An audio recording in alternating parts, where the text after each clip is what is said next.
Dubai की शहजादी हिंद अल कासमी ने एक बार फिर लगातार एक के बाद एक ट्वीट करके भारत सरकार में खलबली मचा दी है। और खलबली इस बात की मचाई है कि आखिरकार बार बार क्यों इस्लाम के खिलाफ ये तीखी टिप्पणियां की जाती हैं।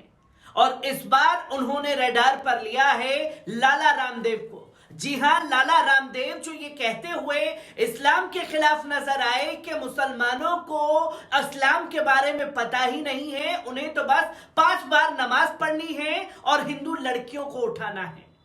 आदाब, नमस्कार, अस्सलाम वालेकुम नाजरीन। पल पल न्यूज के न्यूज रूम से मैं हूं आपके साथ नदीम अकरम।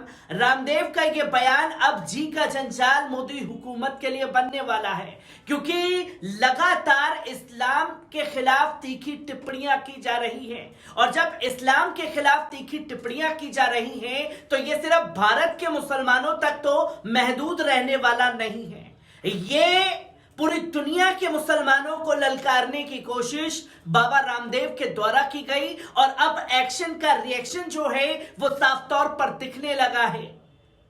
स्क्रीन पर आप ये ट्वीट देख रहे होंगे और इस ट्वीट में एक के बाद एक प्रिंसेस अल हिंद कासमी ने क्या कुछ कहा है, एक बार इस पर नजर डालते हैं। दोस्तों, ये ट्वीट आप स्क्रीन पर देख रहे हैं जिसमें अल हिंद कासमी ने लिखा है, ये गुरु शांतिपूर्ण तरीके से योग सिखाता है, लेकिन इस्लामोफोबिक हेट स्पीच की आजकल उल्टी करता है, क्योंकि वे उन्हीं मुसलमानों से लाखों बनाता है जो अनजाने में उसके प्रोडक्ट्स को खरीदते हैं।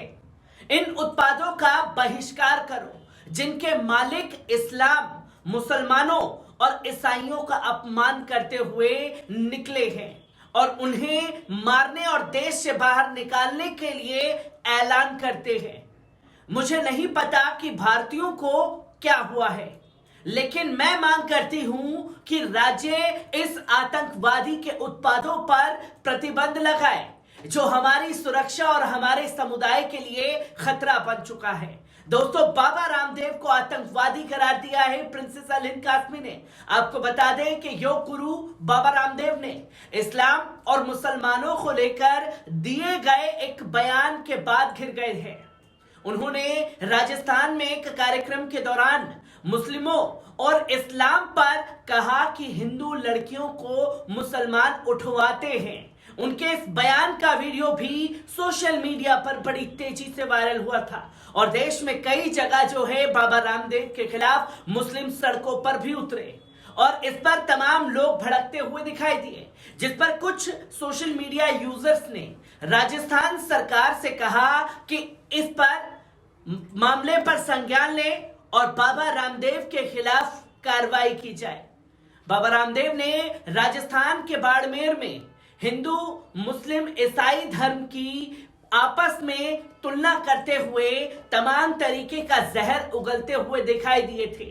जहां मुसलमान आतंकवादी हो या अपराधी, वे नमाज जरूर पढ़ता है। वे इस्लाम को सिर्फ नमाज तक ही समझते हैं, बस 5 बार नमाज पढ़ो और उसके बाद जो मन में आए वे करो। ये बाबा रामदेव के शब्द हैं। हिंदू लड़कियों को उठाओ और जो भी पाप करना है वे करो। इसके साथ उन्होंने ईसाई धर्म पर कहा कि दिन में चर्च में मोमबत्ती जलाओ, सारे पाप धुल जाएंगे। हिंदू धर्म में ऐसा कुछ नहीं होता, जो कि बाबा रामदेव ने मुस्लिम और ईसाई धर्म के खिलाफ बोला। बाबा रामदेव के द्वारा दिए गए इस बयान पर ऑल इंडिया मुस्लिम जमात ने भी तीखी प्रतिक्रिया दी थी और मौलाना शहाबुद्दीन रजवी बरेलवी ने कहा था कि बाबा रामदेव पहले इस्लाम का अध्ययन करके आए, उसके बाद फिर इस्लाम पर उंगली उठाएं। जिन लोगों ने इस्लाम नहीं पढ़ा है आजकल वो भी इस्लाम पर बोलने का अधिकार रखते हैं और बगैर पढ़े जाने किसी के बारे में बोलना गलत रास्ते पर जाना है।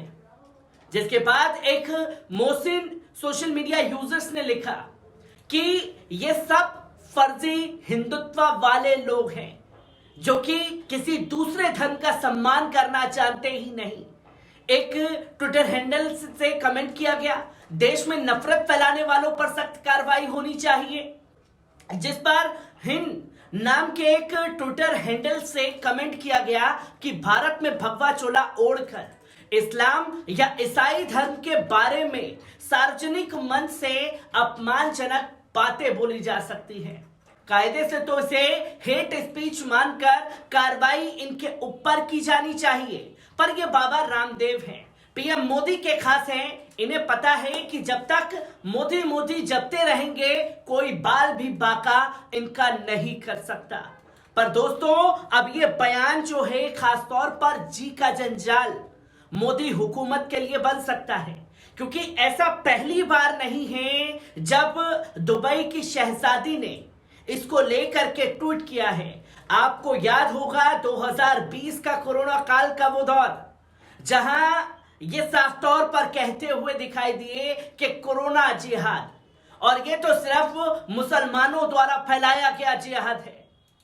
और तब भी दुनिया भर के मुसलमानों को ललकारने की कोशिश ऐसे ही लोगों द्वारा की गई थी, और उसका अंजाम क्या हुआ कि देश के प्रधानमंत्री को देश के सामने आकर के बोलना पड़ा कि किसी भी धर्म के ऊपर कोरोना फैलाने का आरोप नहीं लगना चाहिए, क्योंकि तब तक देश की बदनामी हो चुकी थी। जब ये लोग बोल रहे थे तब देश के प्रधानमंत्री ने चुप्पी साध रखी थी।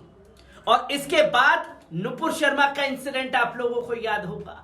नुपुर शर्मा के टाइम पे भी दुनिया भर के मुसलमानों ने सवाल पूछा था हुकूमत से कि आखिरकार हजरत मोहम्मद सल्लल्लाहु अलैहि वसल्लम साहब का अपमान बार बार किया जा रहा है, आपके लोग कर रहे हैं पर आप खामोश हैं। जब ताबड़तोड़ ट्वीट आने लगे तो 2 घंटे के अंदर, जो कि 10 दिन से खामोशी इख्तियार करके बैठे हुए थे, 2 घंटे के अंदर नुपुर शर्मा को पार्टी से निकालना पड़ा, नवीन जिंदल को पार्टी से निकालना पड़ा। और इसके बाद जब टी राजा सिंह ने बयान दिया तो तुरंत एक्शन में आते हुए पार्टी से निकाला और जेल की सलाखों के पीछे भी भेजा। ये तस्वीर देश में लगातार सामने आई, चाहे देश में खुले में नमाज पढ़ने का विवाद हो, चाहे देश में हर एक छोटी चीज को लेकर के जिस तरीके से जहर उगला जा रहा है, उस पर लगातार दुबई की शहजादी बोलती हुई दिखाई दी। और ऐसे में रामदेव के खिलाफ भी बिगुल फूकने का काम किया। और जब बायकॉट प्रोडक्ट्स हिंद अल कासमी की तरफ से किया गया तो कई सोशल मीडिया यूजर्स ने उनकी आईडी पर जाकर के ये कमेंट किया कि आपके दुबई में ही कई जगह इनके प्रोडक्ट्स बिक रहे हैं। तो हिंद अल कासमी ने ट्वीट कर रिप्लाई दिया कि जिन जिन जगह पर इनके प्रोडक्ट्स बिक रहे हैं आप हमें बताएं, हम सब जगह इनका बहिष्कार करेंगे और इनके प्रोडक्ट्स को बैन करेंगे। ये पतंजलि के खिलाफ बिगुल फूका जाएगा। दुनिया भर के मुसलमान जो हैं पतंजलि के सामान को खरीदते हैं, और ये लोग जो हैं खुद मुसलमानों के खिलाफ जहर उगलने से बाज नहीं आते। अब एक जलजला जो रामदेव के बयान के बाद देश पर आएगा, किस तरीके से गतिविधि और असर होगा ये आने वाला वक्त बताएगा। मैं हर एक तस्वीर आप लोगों के साथ साझा करता रहूंगा। दीजिए इजाजत, शुक्रिया।